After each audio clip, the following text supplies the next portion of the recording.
for this question from the 2018 paper, it's one of those chain reactions again, you will see that there's always one molecule that has a common thread through all these blocks.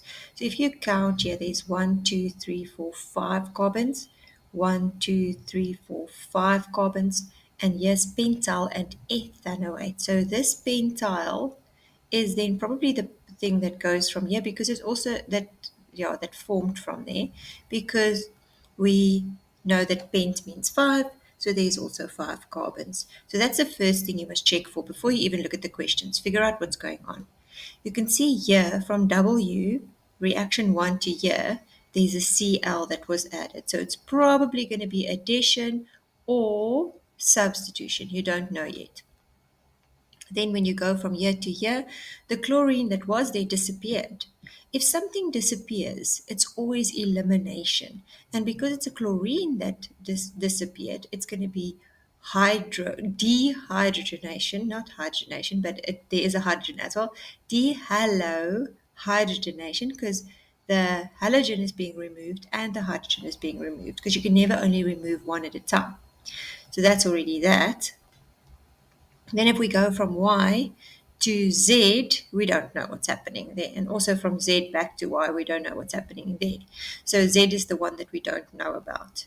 And then if we go from Y to X, here we're taking the adding the chlorine back, so that means it's probably addition or substitution. But if you look at this molecule, you can see that there's a hydrogen missing there, and there's a hydrogen missing there. So if there are 2 hydrogens missing, we know that this is a double bond. So this is going to be pentene.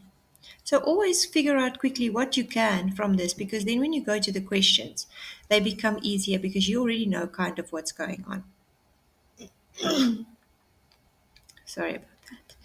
Then going from W to here, let's see, they called it reaction 1. Or actually, let's just look at the questions. Maybe I'm doing too much. Define a hydrocarbon. You can all do that very well. Then write the IUPAC name for hydrocarbon W. Oh, we don't know what W is. So actually, the very first question is going to ask us for what's happening in reaction 1. So let's see. Reaction 1, they say Cl2 gas is bubbled through a compound W in the presence of UV light. That's a bell that must go off, because you know the only thing that needs UV light to react is an alkane. So this is going to be some alkane, and because we now already know that we're working with pent, we know that it's going to be pentane. It's single bond, so there's nothing we have to add to that. And all you needed to realize is that if we are using UV light, and that's one of the 3 conditions, there's only 3 conditions that you need to know, remember? So UV light is what you need to let an alkane react, because they are saturated and therefore they are unreactive. So that's our first answer, pentane. Let's take that away. Then they're asking us for the general type of reaction for reaction 1. When they say general, it's the big name: elimination, addition, substitution. So that when you see the word general, please be careful, because they're going to mark you down if you don't follow the instructions. So for general, we already said we are adding something, but it's not addition because we're starting with an alkane. It can only be addition if it's an alkene. So because this was an alkane, which means there were 5 C's that were saturated. Now I'm drawing over my writing. I'm hoping you can see that. So there's 5 C's that are saturated. It means that we have to kick one of these hydrogens out to put that Cl there. So remember, we are if we're kicking a hydrogen out and replacing it with a Cl, replacing something is then called substitution. So that first reaction will be substitution. Then for reaction 5, let's see what's going on there. For 5, we are going from something that has a double bond, because we've already established that there's a hydrogen missing here, because each carbon must have 4 bonds. That you should have seen very quickly. So we're going from something that has a double bond to something else. Let's see what they say here. For question 5, they say compound Y is treated with steam and H3PO4. Now, what we do, there's a double bond, so there's we can add something. Remember, if there's a double bond, addition is probably what's going to happen. And so when a double bond reacts, that's you can actually almost guess that one. It is addition, but you should know that because they're saying steam, it means we're adding water. So the double bond is going to open up and we're going to have an H and an OH. So we are actually going to form an alcohol. All right. And it's actually here that there's a hydrogen missing here in the beginning. But as long as you realize that there's not enough bonds around each carbon. All right, so that's addition. Then for reaction 7, that's the one that you should spot easily, and for some reason you don't. We are forming pentyl ethanoate. When you see two words and it's ethanoate, this one should scream at you because it's the only one that's split up in two words like this. That is our ester. So because it is our ester, the reaction is going to be esterification. You write ester and you write ification at the end. So esterification. We're making an ester. Right, so those were the general ones. They should be pretty easy because you don't have to be specific about what's happening.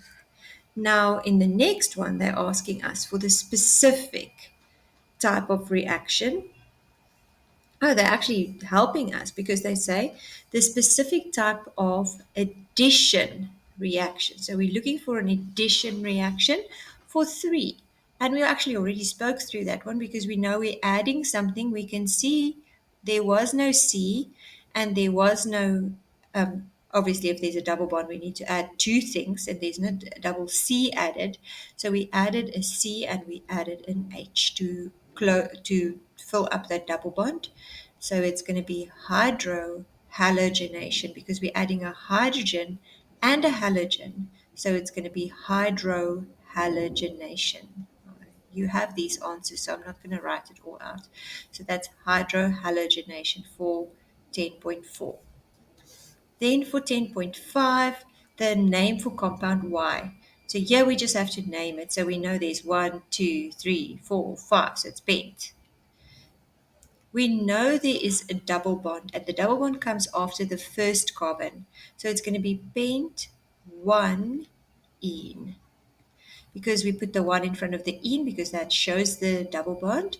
But you can also say 1 pentene because there's nothing else. You can put the 1 in the front and it kind of sounds better if you go 1 pentene. Both of those will be accepted. Then they say classify Y as saturated or unsaturated. So compound Y has a double bond. So therefore it is unsaturated. So they're just testing your little bit of knowledge there. That, remember your definition.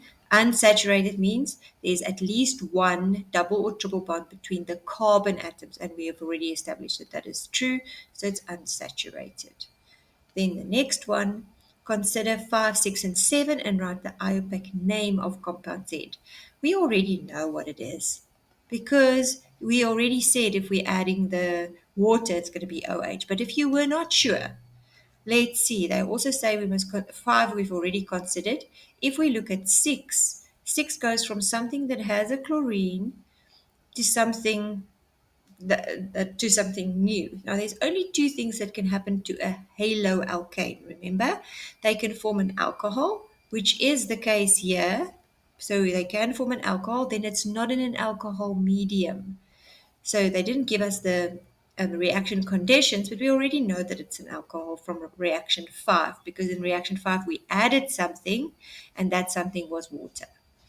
And then they said we must also consider reaction 7. So if you look at reaction 7 to form a ester, you have to use an alcohol and a carboxylic acid. So that is the pack name is then going to be, because we know it's bent and it's an alcohol that's going to make a ester, it is going to be pentanol. If you want to, you can say 1 pentanol, but because it's 1, we don't really have to say it. They won't mark it wrong if you don't say it. Then the structural formula of pentyl ethanoate. Now remember, the one that's in the front, if you start with it, so you're going pent 1, 2, 3, 4, 5, then you're going to put an O if it's an ester, and then you carry on with the rest. It could be a straight line, it really doesn't matter if it looks like this. If that bugs you, I can draw it here as well. So 1, 2, 3, 4, 5, and then the O, and then 1, 2. Then what you need to remember is that the one that comes from the carboxylic acid, the one at the end, that did already have a double O, is going to keep the double O. So the double O is going to be on this end one, but it must be next to the other oxygen. Now, if you count this, there's 1, 2, 3, 4 already, but this one needs 4 hydrogens. If they ask you to draw a structural formula, you have to fill in all the hydrogens. You're not going to get that many that it's going to waste too much of your time. But please now, I'm not going to do it, but then fill in all the hydrogens as well. And that's as easy as it is for an ester. You don't have to count anything, except for the carbons, obviously. Then they say, write down the number of the reaction that would take place if an organic compound were heated strongly in the presence of concentrated alcoholic potassium hydroxide. Now, this is the one condition that you need to know. If you see potassium hydroxide, sodium hydroxide, any of those, then you must know that we're going to start with a haloalkane. So you're going to have your haloalkane, and the only one that we had here was X. So it's 1, 2, 3, 4, 5 again. And what happens is, if you have a haloalkane, there's two things that can happen. I'm just going to do it so that you can remember. Remember, if we kick out this Cl, which means it's substitution, then we're going to replace it with an OH, which means it's going to be called hydrolysis. If when that happens, we're forming an alcohol. So when we're forming an OH, it can't happen in an alcohol medium. So when we're forming an alcohol, it's not in an alcohol medium. So that one is not what's going to happen.